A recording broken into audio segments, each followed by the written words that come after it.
What is going on, guys? Welcome back to another episode of the No Name Podcast. It is your boy Young Rich back again with another episode. And today we're going to be getting into some more NFL offseason moves, some top 16 quarterback NFL power rankings, projecting how they're going to be performing this next upcoming season due to their offseason moves and gains and losses. And then we're going to be discussing the NBA playoffs. I mean, it is right around the corner. We are going to be having, obviously, the play-in come into play. It's been a very tight race in the West. It's going to be interesting to talk about. But one of the first things I want to talk about is, I've watched the Dynasty series, which for those of you who don't know is another documentary about the New England Patriots, and the New England Patriots obviously was known as the dynasty, right? For this generation, this day and age, was a team that just dominated for, 19, 20 years with Tom Brady and Belichick at the helm. But it was very interesting series to watch. Because after listening to Colin Cowherd talk about it, I felt like it was just a must watch, hearing how they projected Bill Belichick and Tom Brady and a lot of other players and how they handled the whole Aaron Hernandez situation, And for those of you who haven't seen it, Apple TV, it's not that much for a monthly subscription. I got one for 1 month and I'm probably not going to use Apple TV ever again, but it was well worth it. For $9.99 a month for 1 month to watch that series was definitely something I would recommend if you can. If you can't, I know everybody's out here using those streaming websites to go watch these videos and movies and things like that. So go check it out. I think it was a great documentary overall. Colin Cowherd said it was his favorite. It was the best documentary he's ever watched. And it's up there. It's definitely up there for sure. Just the way they produced it, the way they had, all the key drama and action points, the juiciest parts of this dynasty in that episode, in that series. Just the way they projected Bill Belichick throughout this whole documentary, because obviously we heard about a lot of the issues towards the end of the Belichick and Tom Brady era, but just to see the issues and how people thought of Bill Belichick as just a human, as an individual, going in just, throughout that entire series, you had good, genuine guys like Danny Amendola, Rob Gronkowski, these guys who were great players and nice people, they were great, high energy people, high character people, and the way they just negatively talked about Bill Belichick, and I did hear a lot of players come out and say that they didn't show all the good stuff they said about Bill Belichick, and obviously it's a documentary. That's exactly what they did in The Last Dance. They made a lot of other players look like the villain in that documentary and made Michael Jordan look like Michael Jordan, so I understand that, you're trying to sell the show, you're trying to get the best ratings out of it, and that's exactly what they did. They maximized the key moments that just were the most drama filled, the most must watch moments of this entire era.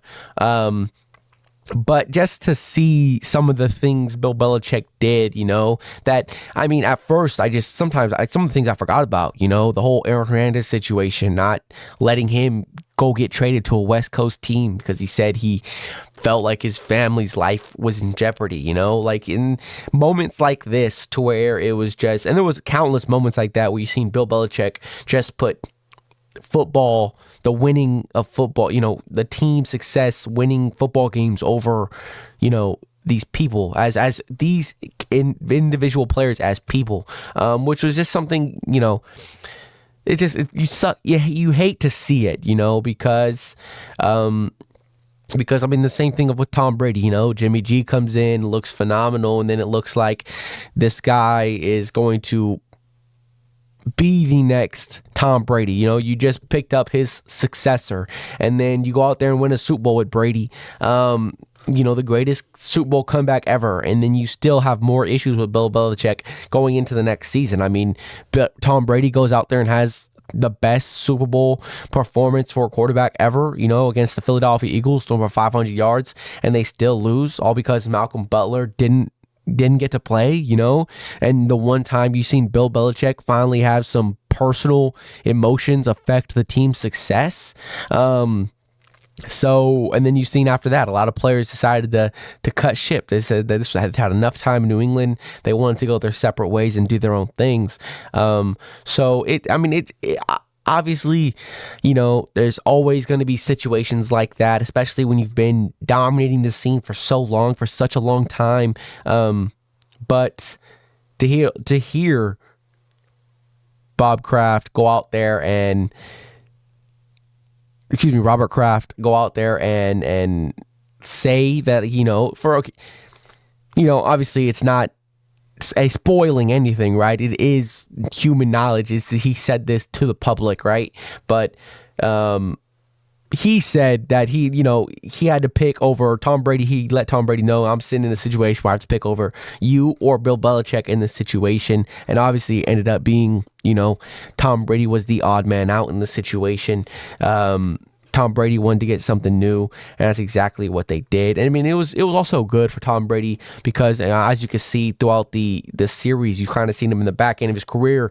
Once he started winning with some more Super Bowls again, like him create his own image, his own brand, his own name, something that was different, separate from the New England Patriots, and he still carried that image on and that brand on today. So, I'm always big for people to get what they deserve, and that's exactly, he got what he deserved. His image, his likeness, his name to be used for himself. Not only for his family, but him to create an image, a brand. That's his own name. That's not connected to anybody else. But again, highly recommend to watch if you haven't seen it already. Very 10 out of 10. It was done well. Had all the right people. And it was just overall just a great, great, great show. I mean, again, check it out if you haven't. But with the first topic of discussion, I mean, listen, I know it's a little delayed from my point of view, but I mean, Justin Fields to the Pittsburgh Steelers, right? And this was an absolute, solid trade. You heard Chicago come out here and say they could have got more. They could have had better offers for Justin Fields, maybe a third, maybe a fourth. But they got him for an absolute steal, and him to go out there. They've already said Russell Wilson is going to be the starter in Pittsburgh. So it's a great situation for Justin Fields because nobody really is expecting Russell Wilson to go out here and dominate and play and help carry this team to the playoffs or a deep playoff run, right? We've seen what Russell Wilson has been these last 2 to 3 years in his career, and now we are more than confident in what we're going to get from Russell Wilson, So I have heard, Justin Fields will eventually get the opportunity to start for this team, later down the line when Russell Wilson makes some mistakes and is not playing well, and you start to see that your quarterback is still your least impactful position on this team. So it's going to be interesting going forward because, there is a lot of talent on this team, a lot of money obviously spent on the defense. There still are some holes and gaps you need to fill for the Pittsburgh Steelers. Get another receiver, which again, Brandon Ayuk has been in the trade talks with Pittsburgh. He's been sending out tweets about Mike Tomlin, telling him specifically, hey, yo, we look like twins. What do you think?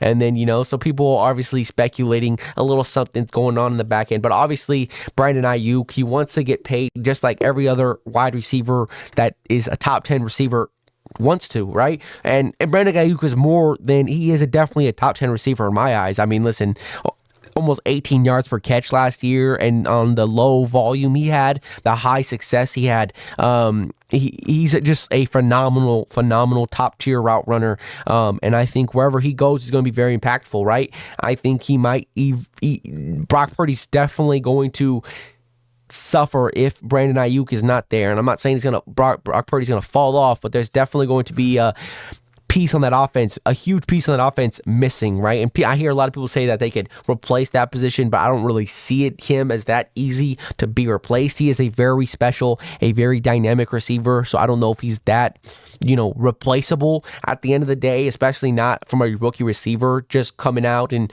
boom, he's just going to be better than Brandon Ayuk or up to that level of standard that he's been putting on. But back to Fields with Pittsburgh. I mean, listen, so now you hear the Brandon Ayuk trade talks, right? You just shipped off Deontay Johnson. You still have Najee Harris. You still have Jaylen Warren. You still got that good defense, right? And now you can finally add some pieces through the draft, right? You got yourself a backup quarterback. Now you have two quarterbacks that could give yourself a chance to win some games this year. You have two quarterbacks that can go out there and compete. I know they said Russell Wilson's going to start, but if he's not playing up to standard, they're not going to be afraid to go out there and throw Justin Fields out there. And I think Justin Fields can just give him a whole nother dynamic. Obviously, I've been very vocal about this previously, is if you give Justin Fields the ability to play like the Ravens when Lamar first came in the league, where you're a run-heavy offense and you use your quarterback as a runner and you throw the ball 15, 18 times a game, that's fine. Whatever helps you win games. Obviously, there is a ceiling to that style of play. We've seen it with Baltimore. Early in Lamar's career, right? We've seen them struggle when they got to the playoffs, when they started making him play quarterback, right? So I'm not saying this team's going to go out there and hit a different gear and just become unstoppable, but they have the opportunity here to go out here and at least be more explosive on offense, right? And especially in a division where Joe Burrow's coming back from injury. You have the Cleveland Browns, who nobody thinks they're going to be as great as they were last year defensively, because they were top tier, historical through the first 8 weeks. But you're playing in a tough division. You got to play the Browns. You got to play the Bengals. You have Lamar Jackson twice, right? I know you guys beat them twice last year, once without Lamar, once with Lamar. But again, you're in the toughest division in football possibly, right? And if you are lacking, if you have the fourth best quarterback in that division, it's just not a recipe for success. You need someone who's going to go out there and give you a chance to win, and especially in the regular season. I don't see why you can't have Justin Fields come out here and run the ball for 1,000 yards again, right?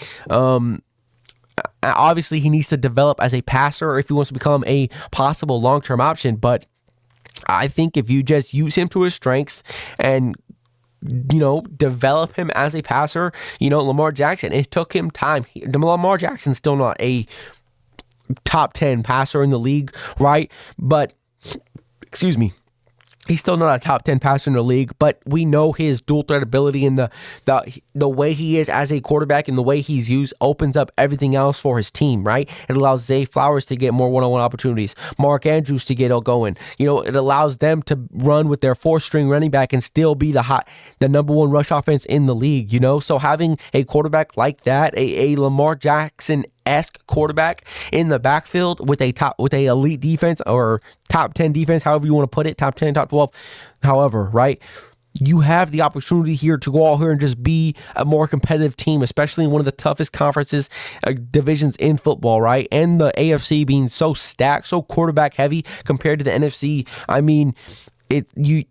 You can't really go out there and have lackluster quarterback play and not be and not compete. So it's not going to line up together, right? And we've heard a lot of people talk about Russell Wilson was playing a little bit of selfish football last year. He was trying to play the most statistically good, perfect football, so that way he could have a case for he was playing solid football. But if you watched him play, it was not pretty over there in Denver, right? But now you put him in an offense where you can run more play action. You can be more run heavy, You could allow him to get outside the pocket and use his feet to make plays like we've seen him do in Seattle, right? What version of Russell Wilson are we going to get? I'm not sure, but all I know is that we do have a number 2 option over there in Justin Fields, and I wouldn't be surprised if things go south the first 3-4 weeks with Russell. They just throw Justin Fields in there, and Justin Fields gives himself another opportunity to go succeed, and they still have George Pickens, who is a great wide receiver, especially with the volume he had last year when inconsistent quarterback play. I think very highly of George Pickens, right? And then you still have the draft. You can go out there and go build to this, add to this O-line. You can go add another receiver. You have the opportunity to build this team and give yourself in the best shape possible going forward, right? Marquise Brown gets signed to the Kansas City Chiefs for a 1-year contract to help them three-peat. And obviously, you've been seeing it on Twitter. You've seen Andy Reid reach out to him, say to wear all red, and it's going good. And obviously, Marquise Brown has already been seen talking about they are going to be completing the three-peat, right? And so this happened. This happened last week. I haven't been able to speak on it again, but it's another huge addition for the Kansas City Chiefs, a team that you don't see them go out there and chase big time receivers, or like Calvin Ridley just got paid, like Mike Williams could have got paid. Keenan Williams in the past, you don't see him go out there and go, them go out there and go pay receivers, top tier receivers, money, especially guaranteed money for years to come because of how the way they play their key players on that team, right? But Marquise Brown to Kansas City, obviously, listen, you give Patrick Mahomes another receiver, another threat to go out there and help him play, and especially a speedster, someone who, we've seen how successful he was with Tyreek Hill, a guy who just had burners where you could just give him the ball and let him make plays. And Marquise Brown is very similar play style, right? He's not obviously not Tyreek Hill, but his play style is very similar.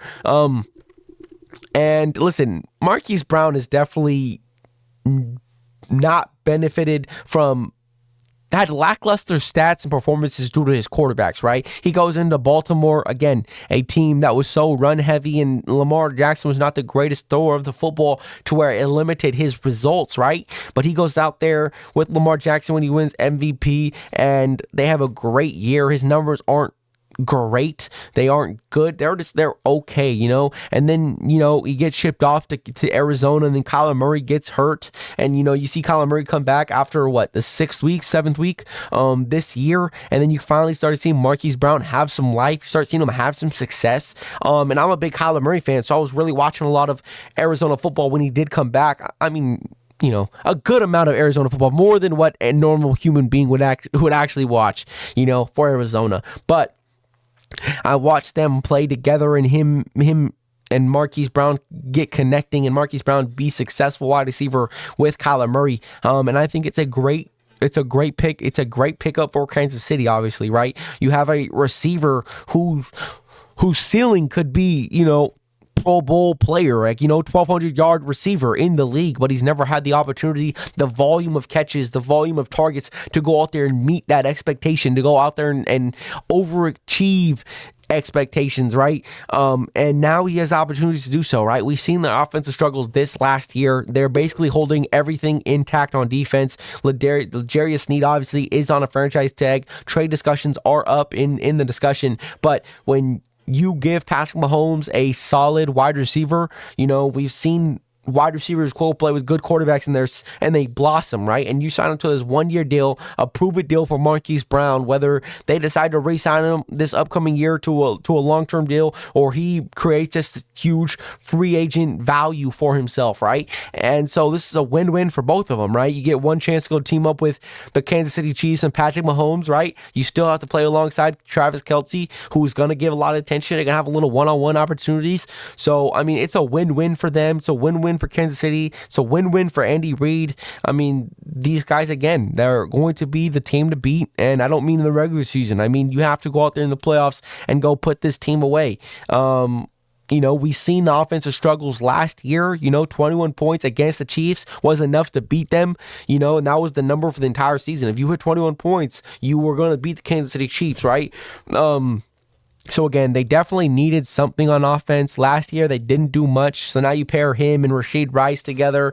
You have two good, solid wide receivers. And this is just great for the team, right? Hopefully you see Rashid Rice blossom as a Kansas City fan. Marquise Brown obviously is going to be out here to be that deep threat, that guy you can give him the ball and he's going to go out there and just burn an entire defense, right? So again, this is a great pickup. And another team I have to talk about, is obviously the New York Jets, right? The New York Jets with Aaron Rodgers. They just signed Tyron Smith last year. They added some pieces to this offensive line, which needed to be fixed. They needed to be addressed. And then you signed Mike Williams to a 1-year deal, right? And this is the perfect example of what it looks like to go all in with Aaron Rodgers, right? You hear Aaron Rodgers talk about he wants to play another 3 to 4 years, and that's how long he think he can play, right? Again, I don't think that's going to happen. He hasn't had a great season in a couple years, even going back to Green Bay, his last 2 years in Green Bay, really. But again, you give Aaron Rodgers an opportunity to go out here and perform and to show what he's really about. You give yourself, obviously, an injury-prone offensive tackle, Tyron Smith, spent his entire career with the Dallas Cowboys, and then you get Mike Williams, another guy who's injury-prone, but a good wide receiver one. You pair him up next to Garrett Wilson, right? So now they can kind of both get some attention, and it opens up everything for Garrett Wilson. I still don't know if I am 100% convinced this team is going to make the playoffs. I still don't think they're going to make the playoffs, right? And I've been vocal about this. I think they're going to be a team that will mess with their division, right? Like, you've seen them steal a game from Buffalo last year. You've seen them barely lose to Tua Tagovailoa and the Dolphins last year with Zach Wilson at quarterback, and then you had an XFL quarterback the second time. So it is definitely one of those teams that they're going to go out here. They're going to give the Dolphins some trouble just because their physicality and the way they play defense. And everyone knows I don't think Tua Tagovailoa is that great of a quarterback, which is obviously, again, the Miami Dolphins' weakest point on that team. So I think they're going to be a team that's going to come out here, win some games. But, I mean, there's just too much injury risk to this entire lineup, I mean, Aaron Rodgers is worried more about politics and running for vice president than he is about playing football, which is a huge red flag for me, right? I mean, listen, he brought in his guy, Allen Lazard. He brought in his guy, Randall Cunningham, to go out here and be veteran guys that he knows that he can get the ball to, and they just haven't panned out, And obviously, he was hurt last year, but again, you paid these guys this money, you invested in bringing them onto the team, and you didn't see anything from them the entire year last year. I mean, Allen Lazard was very quiet. I wasn't even a big fan when he was in Green Bay. So again, there's a lot of questions on this team. You bring in a guy like Mike Williams, injury prone, Tyron Smith, injury prone, who missed the majority of last season. So there's a lot of question marks to this team. And then the biggest question mark of all is, can Aaron Rodgers get you to the playoffs? Can he give you a chance to get to the playoffs? And I know everyone wants to assume that this guy can just get up off the couch and he's one of the one of the better natural quarterbacks at throwing the football that we've seen in a very long time, especially in our generation, right? But I mean, a lot of his game was reliant to his ability to move in the pocket, move outside the pocket, and coming off that Achilles injury, obviously we know he rushed it back last year. You said he was going to come play if his team had a chance. Again, I'm not sold on any of this, right? There's huge red flags across this entire team, the entire board, but you do have the opportunity to go out there and then fill some gaps in the draft. You do have some great weapons around. You have Garrett Wilson, Breece Hall, you have Sauce Gardner, Quentin Williams. So I definitely do like a lot of their key pieces, but they still got to go out here and win some games. They got to, add to their team, because there's, Miami got a little bit worse. Buffalo got a little bit worse, but I'm not worried about Josh Allen performing, right? I trust Josh Allen to go out there and win games and make the playoffs, right? Just because he is that type of quarterback. Do I trust Aaron Rodgers to do that again? No. Do I trust him to play better than Tua? Yes. Do I trust him to play better than some of these lower QBs in the West? Sure, right? But there is still a lot of question marks on Aaron Rodgers, on, how they're running this team. It seems like they went all in on trying to win now, but their roster at the end of the day just looks like everyone's going to be injured before the end of the season is over, So again, huge question mark, a lot of red flags on this team. Robert Saleh's got to start winning some games. He can't just keep blaming, bad quarterback play and not having Aaron Rodgers, the guy who we brought over to invest in, and Brandon Allen Lazard, who seems like a complete bust in New York.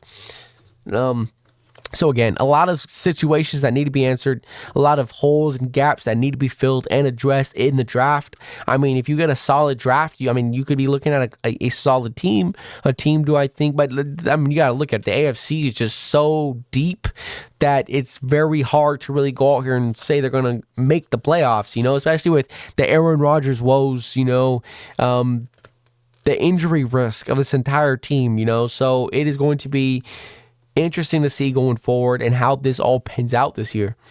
The Caleb Williams talk will not stop. Previously on his own podcast, Robert Griffin III, RG3, did come out here and say he wants Caleb Williams to pull an Eli Manning and request not to be drafted by the Chicago Bears, right? And this one bothered me for sure, because obviously we understand the how bad Chicago has been as a franchise. I mean, since MJ in Chicago for the Bulls, they haven't done much. D Rose, after getting hurt, they haven't done much. They haven't been anything since. The White Sox, again, I mean, a bottom tier team. The whole state and city of Chicago, is struggling right now, and especially in the sports world, it's been a very disrespected area, very disrespected teams. Some of the moves they've made in the past to go draft up and get their quarterbacks, and it just hasn't panned out. But listen, Caleb Williams got one of the best opportunities to win now as a rookie than I've seen in a very long time, right? And I said CJ Stroud is in the best win now situation for a quarterback last year, and this situation for Caleb is better, right? You go into a situation, you have a Pro Bowl, all-pro caliber type receiver, Keenan Allen, right? You got him for a 4th-round pick. You have DJ Moore, who's been very highly of. He was seen as a top 15 receiver last year. So now you pair him up with Keenan Allen, right? Two very great wide receivers. Keenan Allen, one of my favorite wide receivers to watch. And obviously I had to watch him go against Vegas for such a damn long time, right? And then you pair him up with Cole Kmet, a tight end, a safety blanket that we know all quarterbacks love to have. You give him DeAndre Swift, who he's been known for this ability, which is ability to catch out the backfield, right? He was a 1,000-yard rusher last year, and I still think his biggest threat as a running back is to catch the ball at the backfield, which Philadelphia did not use. They did not embrace it out of him last year. So I think DeAndre Rose is going to step into a huge role in this offense, right? And then you are already one of the best rushing offensive teams last year. You have a top 12, top 15 offensive line unit, which is better than a lot of other rookie quarterbacks who came into the league. Joe Burrow, we've seen what happened to him his first year in the league, was running for his life, ended up tearing his ACL. It's just how it is. We've seen what he did in the Super Bowl. He was running for his life, 7 sacks. So you come in with a solid middle of the pack O-line. Your defense has been playing like a top 12, top 14 unit in the league the last 8 games. You won 7 games with Justin Fields. Like, this pick wasn't even yours. You got the Carolina Panthers pick because you swindled the Carolina Panthers last year when they wanted to trade him for Bryce Young, right? You end up getting a wide receiver. You extended Jalen Johnson to a long-term contract. You brought in Montez Sweat, right? You have these players, you have these pieces to go out here and win, right? And now you have not only pick 1 to go get Caleb Williams, but pick 9 to go out there and go get and add another piece. Hopefully for their sake, they go out there and add a tackle, an offensive lineman, because you already have 2 good tackles on this team. You could go out there, just bring another lineman in, move that line around, make it work. And then you're looking at a solid team. Because what is the one thing Caleb Williams has never had in his career? Defense. Oklahoma, you had to score 70 to win. USC, you had to score 70 to win, right? And then you look at his weapons, Austin Jones, great running back. Oklahoma always had great running back. They had Trey Sermon before he ended up going to Ohio State.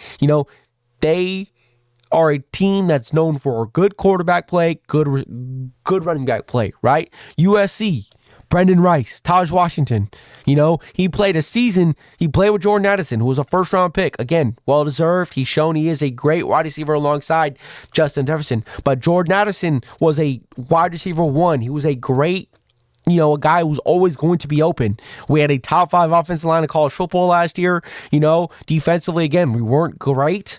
We were still bad last year. The year he won the Heisman, and he ended up winning the Heisman. We're, 1 injury away from making it to the college football playoff, right? And the entire offense played through him. So now you put him in an offense where you don't have to play through Caleb Williams. Caleb Williams does not have to run for his life to make plays.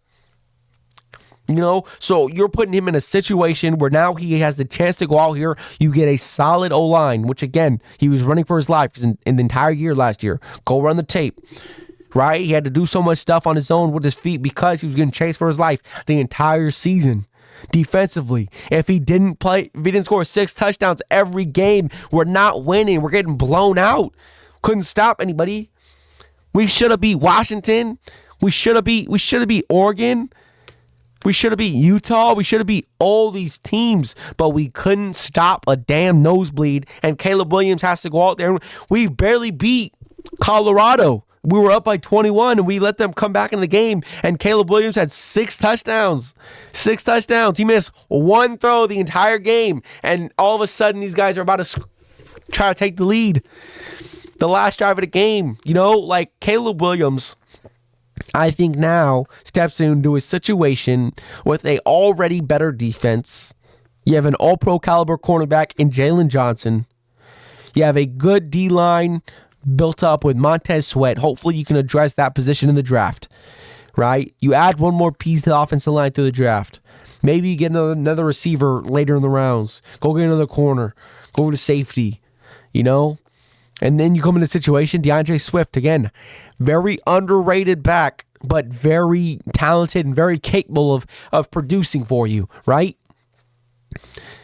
And then you give him Keenan Allen and DJ Moore, which again, is some of the best receivers he's got the chance to play with. He played with Jordan Addison, yes, right? So Jordan Addison, great player. We know what he is. We know how successful they were together. Obviously, first-round pick. But he gets into a situation where now he has 2 very capable receivers. DJ Moore has been waiting for a quarterback his entire year. He's been doing this stuff with Justin Fields, was with Sam Darnold and Aaron... I can't even remember his name. The ginger from Cincinnati, Andy Dalton. He was doing this stuff in Carolina with nobody throwing the ball. He was trying to get consistent quarterback play, and now you're giving it to him, and now you're telling me, this team can be very good, right? This team can be very, very scary. And I think at first you're going to see Caleb Williams have a little bit of, issues staying in the pocket, maybe a little happy feet early on because he's just settling to the NFL, settling to the ability that he's not going to be able to throw, he's not going to be pressured and, a man in his face every play. But, listen, one of the biggest things he said after his pro day interview was, I want to sit in the pocket. I want to throw the ball. I don't want to be a runner. I only run when I need to, which, again, not only is the best answer for Caleb Williams, but it is the truth. This guy was forced to do what he had to do to win games, and that's what they needed him to do. We didn't have the best receivers. We weren't winning all these one-on-one routes. We weren't getting the most separation last year at SC. I'm an SC fan, so I watched every game, week after week. Wide receivers underperforming. Wide receivers not getting open. His most reliable target was Taj Washington, 5'9". The dude was 5'9", was the most reliable target, most reliable option. I know everybody's drooling over Brendan Rice, but I'm not a fan. There was a lot of opportunities last year where he could have won one-on-one balls. Caleb gave him a chance and he didn't come down with them, So I'm not, he had very low, some of the worst talent Caleb's possibly ever played with in college. There was some players, obviously, but some of the worst talent he possibly played with in college. So to think that he can't come into here to this offense and improve them and help them win games is just insane. Especially, this is the most Chicago has ever done for a quarterback. Justin Fields, I seen some memes yesterday. Justin Fields finally gets out of Chicago after the rebuild has been complete. They are doing their job, and it's great to see, right? But again, to discuss more about Caleb's pro day, he goes out to his pro day, he slings the ball, he looks great, misses a couple throws, but for the most part, did what he had to do, showed what he had to show, helped his teammates, succeed. Seen him punt a little bit at the end, kick a few punts to end off the day. But a lot of discussion was on Marvin Harrison Jr. not going to the pro day, not going to the draft and performing. And to me, it really don't matter. Obviously, I'm a guy that would like to see those guys go out there and compete. But, from what I'm hearing is all the sources, Marvin Harrison Jr. is prepping and training for the NFL, running routes, doing things of this nature. He's not going out here preparing himself to go run a 3-cone shuttle until they're doing L drill or, all these other things. So do I have a problem with it? No. Sure, I would like to see him go out there and do it, but like Joel Klatt said, if you got nothing else to do to your stock, like if you can't improve your stock anymore, why? Why even risk it? Why go out there and possibly get injured? Why go out there and possibly hurt it? Everyone already thinks you're the number one unanimous wide receiver in the draft. Why go out there and look poorly on the testing because you haven't been prepping and training for those things and hurting your stock? Just going to cost you millions that you don't want to lose. So again, I have no problem with it. Marvin Harrison Jr. is one of the best receivers we've seen in a long time. Coming out of college, at least, obviously, The wide receiver classes have been very good. You find a lot of sleeper picks who turn into Pro Bowl players. But Marvin Harrison Jr. was, again, one of the most special ones we've seen in college in a very long time. And with that being said, going into our next discussion, our next topic of discussion is going to be projecting these top 16 NFL QBs going into the next season. This is projecting for the regular season. This has nothing to do with postseason success, right? No. So Dak Prescott rated top 5, top 6, right? Because of regular season success, right? This is not anything to do with playoffs. No playoff results, no playoff things matter. This is simply for if you're going to go out here and go look at who's performing the best in the league next year. This is my projections and predictions, right? Again, as you can see, the only rookie quarterback on this list is going to be Caleb Williams, right? Caleb Williams, a guy who we already know who's undoubtedly going to be the number 1 overall pick, right? 99.9% chance he's going to Chicago. I mean, listen, they just traded Justin Fields, so they need a quarterback now. 100%, the answer is there, right? And Keenan Allen and the entire Chicago coaching staff just went to his pro day, so now they're telling you who they want to go see, who they want to go watch. They're not doing this for Drake May. They're not doing this for Jaden Daniels. They are here to get Caleb Williams, and that is their guy, right? With that being said, the first overall player of this tier, right, is going to be Patrick Mahomes, right? This is going to do with the fact that they just come off a back-to-back Super Bowl. They're going for a three-peat. This team has not lost anything on offense, right? And I know last year he had a lackluster offensive year as a team. But listen, this team is coming to do something. They're coming to make a change on offense. And when we're talking about quarterbacks, no matter the stats, the category, what you want to discuss, Patrick Mahomes is the best quarterback and should be the number 1 quarterback in the discussion, right? It's undoubtedly Patrick Mahomes is the number 1 quarterback in any power rankings, preseason rankings, any of that discussion, right? With number 2, I got Lamar Jackson. I mean, they basically kept the entire team around and they added Derrick Henry. Again, I talked about this before. It's like a Madden cheat code, how this team looks. You have Derrick Henry and Lamar Jackson to run the right option, right? And then everything else opens up for all other players. Zay Flowers, Mark Andrews. It's going to be a very, very dominant team. Your defense is young, still there. You brought back your all-star D tackle, right? Josh Allen here. I know their team took a little bit of a downward spiral. You had to cut some players, got rid of the entire veteran safety secondary, right? But again, Curtis Samuel, you just brought him in for a deal. Maybe Josh Allen can help him get some life.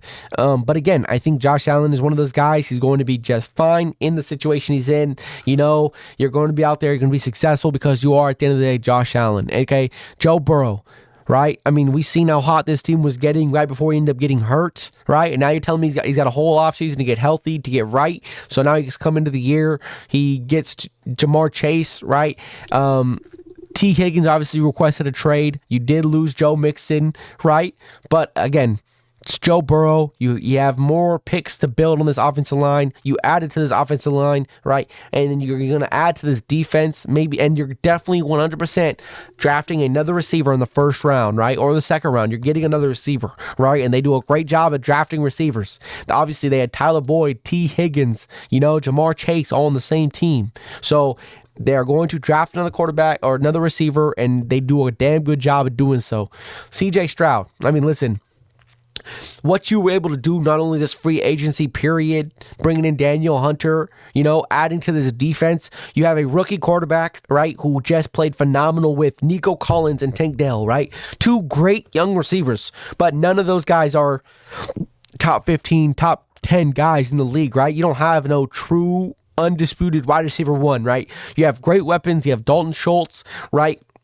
You just added Joe Mixon, right? So you have great pieces around CJ Stroud. CJ Stroud just, blossomed last year. He was great. He played phenomenal. He won a playoff game, right? And now you have the opportunity here to go out here. You did trade away your first round pick, right? But you could still go out there and add, draft a receiver in the second round, add to this offensive line, add to this defense, find some pieces where you must fill. Okay? This team is going to excel, and he's going to be the key vocal point of this offense. Right? Dak Prescott, I mean, listen, the regular season merchant, right? This guy's always going to be a demon in the regular season against tomato cans, right? And then he goes out there and plays a good team and plays terrible. So why is he top 6? Because, I don't know, before the Philadelphia Eagles started falling off, these guys got slammed by Philadelphia, slammed by the San Francisco. They lost to Miami, who was one of the biggest frauds in the entire league, okay? So again, not a very scary regular season team, but a quarterback who's going to go out there and put up numbers. Jordan Love. Jordan Love's right here next to Brock Purdy for the fact that these guys are going to have great years. Do I think they're going to have better years than the guys above them? No. Statistically wise, no, right? Like, they're not going to be in that discussion unless they take a huge jump, unless Green Bay goes out here and gets another wide receiver and adds that defense, right? But again, a great young talent who just showed us what he can do in the playoffs and has a chance to improve. Brock Purdy, again, you're going to lose Brandon Ayuk. I mean, unless you pay him, you're going to lose him at some point. So to me, I think he sacrifices his numbers, and I think he's going to get the back and the negative side of this move because of the fact you won't have Brandon Ayuk. And I know a lot of people say Brandon Ayuk benefits from the system and the scheme he's in, but no, I think Brandon Ayuk is a true generational route runner. I think he's a top 10 receiver in the league on any other team. He'll have more targets, more opportunities. And again, I think his numbers are going to take a little bit of a decline. And again, I'm not saying he's going to be terrible, but I'm talking about statistically, when you look at regular season numbers, it's definitely going to take a step back. Matthew Stafford, I mean, listen, you give Cooper Kupp a full healthy offseason, you bring back Puka Nacua, you have to fill the void of Aaron Donald, you have one of the best offensive coaches in the league. Success. I mean, Jared Goff sitting right around number 10, number 11 again, had played great the last 5-6 games of the regular season last year when the question was, could he handle pressure?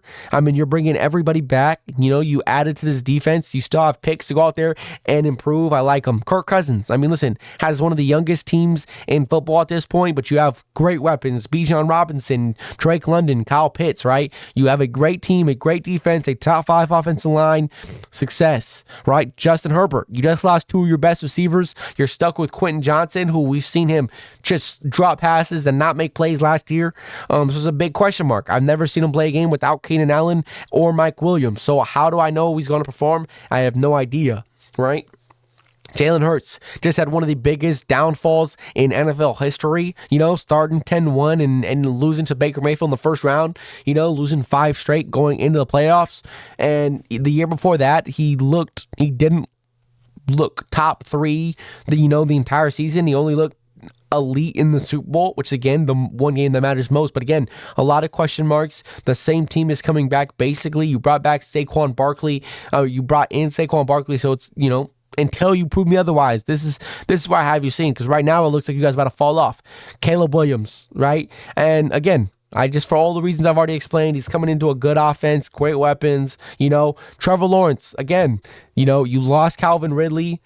I'm not a big fan of Zay Jones and Zay Jones and Christian Kirk being your number 1 and number 2 receiver, but it is what it is, right? You have some opportunities to add to this team, to build around it, and we'll definitely see how this goes going forward, right? Tua, again, he's the weakest part to his team, right? And you've seen him early in the year, always goes off, has crazy elite games, and starts off and gets in the MVP discussion and then falls off once he plays some competent opponents, right? And then Geno Smith, again, another guy who's been a Pro Bowler twice now, resurrection of his career, sitting at 16-17 is not a bad spot for you to be at, right? I'm a big fan of his game. He took a little bit of a decline.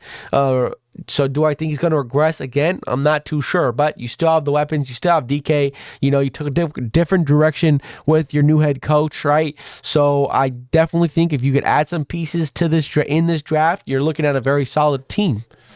Very solid roster for Geno. With the NBA playoffs being right on the corner, I mean, listen, which play-in teams do I see making a run, making it not only to the end of the official playoff bracket, the 18 bracket, but which teams do I actually think have a chance of making a run, right? And obviously, everyone's going to be saying my Lakers are out of the contention for making a run.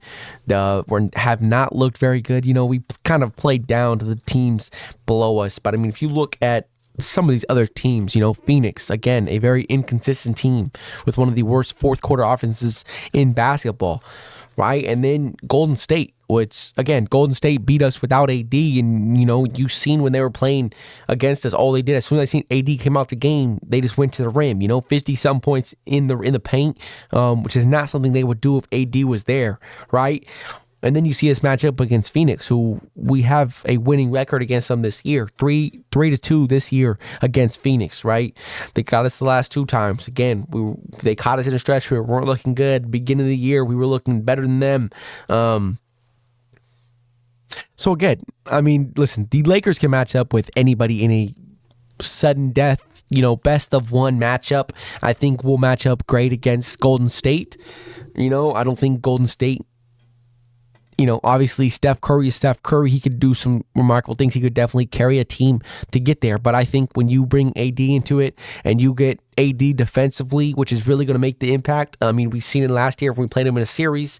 It was the defense of AD that really was game-changing for us in that series.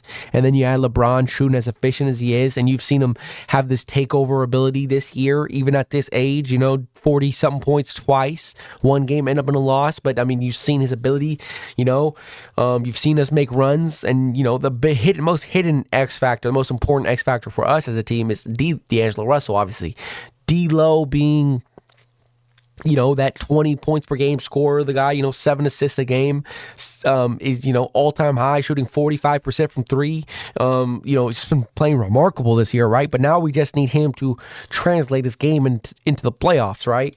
And we've seen him get benched last year in the playoffs due to inefficient play. But I think when you put him in this situation, right, where now you kind of let him play his style of ball, you don't really mess with his flow. We don't have Dennis Schroeder or Spencer Dinwiddie really messing with his minutes. You have Austin Reeves, who's playing off of D'Angelo Russell. You've seen Austin Reeves get hot playing alongside D'Lo, So the biggest question mark's got to be for us our shooting. Can we knock down shots, consistently, especially in a best of one? You don't have the opportunity to go out there and not shoot well. But I mean, listen, in the last 15 games, we've been shooting, second in 3-point percentage made, 41.3%. That's a very high rate. I mean, from especially in the beginning of the year, we were, bottom 30 in 3 points made, 3-point percentage. So that's a huge increase. We've been shooting the ball well. Rui's been playing great. AD's been here and there, hit and miss. I spoke about him a couple times, So again, I just think Phoenix and Golden State are so vulnerable right now. Phoenix is kind of like them.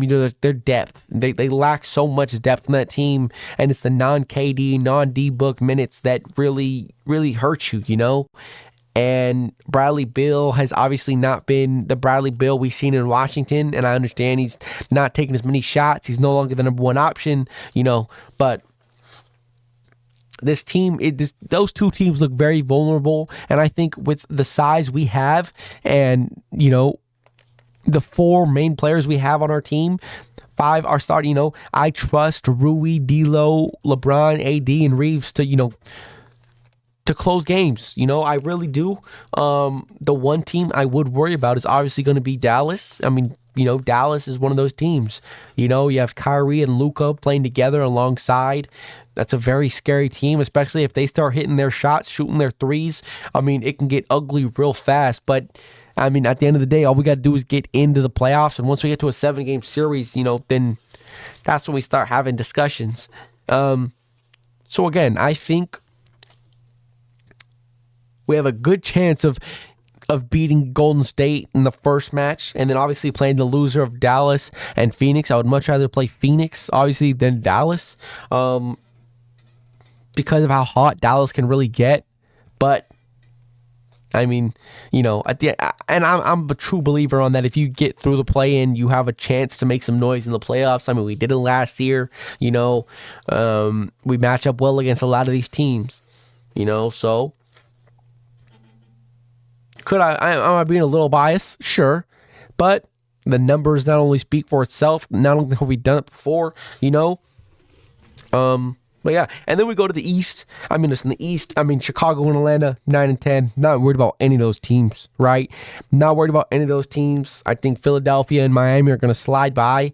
I would be a little worried for Miami. A little worried for both of the teams because inconsistencies on offense, right? We know how elite defensively Miami can get. Playoff Jimmy is a different animal, right?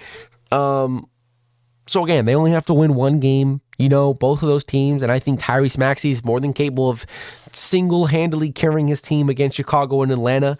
Chicago has been playing very good as of late. DeRozan, clutch player of the year candidate, probably going to end up winning it. Kobe White's been playing phenomenal.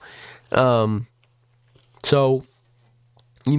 it could be some fun, good matchups, but at the end of the day, I got to go with Philadelphia and Miami, and it's not really much of a contest over there. I think they're both going to win their games and get out of there. Obviously, they're going to play each other 7 and 8 first, but again, after that, all becomes matchups and who you got to play, and you're basically fighting to see who's going to play Boston or Milwaukee first, And again, we've seen what happened last year with Miami, so I wouldn't be scared, right? And the next point of discussion, the next thing we want to discuss is which contenders should you trust going into the playoffs, right? And I'm sitting here, I'm thinking about it, and that's a very legitimate question. You know what I'm saying? Because when you think about contenders, the big 4 names that really hit my, I think about is got to be the Denver Nuggets, obviously, defending champs, NBA champs. They got hot this last 15 games, 16 games of the season.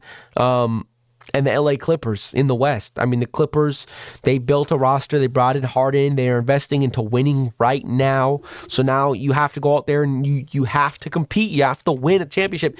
You are considered a contender because of who you got on your team. Kawhi Leonard can be a top 10 player in the playoffs when he's on point, right?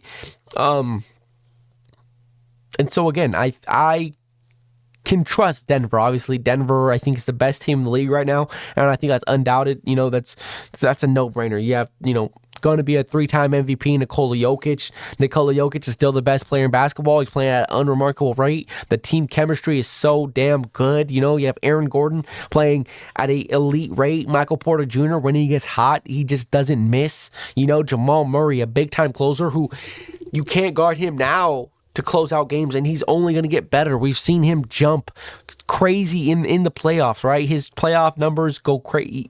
Jump. He takes a huge elite jump. He becomes a top 10 player in the playoffs, which is something you like to see for Denver, But again, OKC, do I consider them a contender?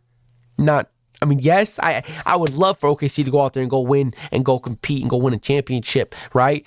If it's not my Lakers, that's going to do it. But OKC's young. Like, if they go out there and they lose in the second round or even the first round, I'm not going to be mad. Like if they face up against my Lakers or Dallas or, Phoenix and a team that just the veteran, the vets that some of these teams have, the dudes who have proved themselves as legitimate big-time playoff performers. And if you get in one of those series and you just don't live up to the expectation of this year, it's okay. You're a young team. Most of your players are going to come back next year, right? You'll still be young. You'll still have Shea. You'll still have J-Dub. You still have Chet, So the sky's the limit for this team. Then Minnesota without Cat, I don't really see how that could make sense, They need Cat. Truly, they can give some, they could win some games, but they need Cat on that team, right? So if you get Cat at 50% health, not a fan, right? And the Pelicans, not a team that I really trust. Again, you can get some good mismatches when you're playing the Pelicans, Zion versus the Clippers, another tough matchup for the Clippers, he's definitely a matchup problem, right? But again, I don't see them as contenders, right? And then you go look at the East, Boston, Milwaukee, again, Cleveland. I wouldn't put them in title contenders. They haven't even made out the second round yet. They've been underperforming these past couple years. And then you have New York. Would you throw them in that title contention? I mean, I definitely think they can make a deep playoff run, make some noise. But again, they got to get healthy, and they're not healthy right now. You're missing a lot of key players: Julius Randle, OG Anunoby, Mitchell Robinson. So when you're missing this many players, it just does not look good for you again. But the two contenders. I mean, listen, Boston, Milwaukee. Who do I trust most? I mean, listen, if I'm being completely honest, the one team, I mean, Milwaukee has looked a little bit fraudulent from time to time. For majority of the season, their defense looked like they couldn't stop a nosebleed. You needed Giannis to play at an all-time efficient level, at an MVP type level to squeak by some wins, But now you've seen Dame coming along. Dame's supposed to be the closer, a playoff performer, a guy who's supposed to carry the load in the playoffs, right? You've seen him do it before, so now you have a chance to do that. And then you have Boston, right? I mean, Boston's just a different beast, a different team, so jump shot reliant, so three-ball heavy that it's just becomes sometimes a problem when it's not falling and allows teams to stay in games when they shouldn't be in games, So, I mean, it's just all interesting. I could totally see Boston going out there and their jump shots not falling, and then they just keep forcing the threes, forcing the jump shots, and not getting to the basket. I could totally see one of those games, and then Giannis in Milwaukee gets hot. Jimmy Butler, Tyler Hero, those guys get hot. So if I had to pick one team in the East that I trust to go out there and win, it's got to be Boston. I mean, they're so deep. They just brought in two all-star players, right, to their lineup. Their lineup is deep. You have Derek White playing at a elite level. The definition of the best role player in basketball. I mean, so what? There's about one team on each side that I trust. Maybe Milwaukee if they could get their defense, locked in and Dame starts playing like Dame, which again, he's been doing it, right? But Dame starts playing like Dame in the playoffs, we'll have a different question. With that being said, I hope y'all enjoyed. Let me know what y'all think about my playoff, not predictions, but contenders we can trust. Which NBA team you rooting for in this NBA playoff? Did your NBA team make the playoffs? Are they in a play-in? Let me know what you dealing with right now. Let me know what your NFL teams did this offseason. But with that being said, before actually I cut this off, right? I'm also going to be starting doing more sports specific content, whether it's on like 15, 20-minute videos on breaking down quarterbacks or NFL prospects and things like that. So I don't know if I'm going to do it on its own channel or if I'm going to do it on this channel and just put it to the side. Still have yet to decide if I want it to be two different names, two different channels, two different priorities, but definitely expecting more, easier to watch, funnier, quicker, more interactive type stuff in the future from me.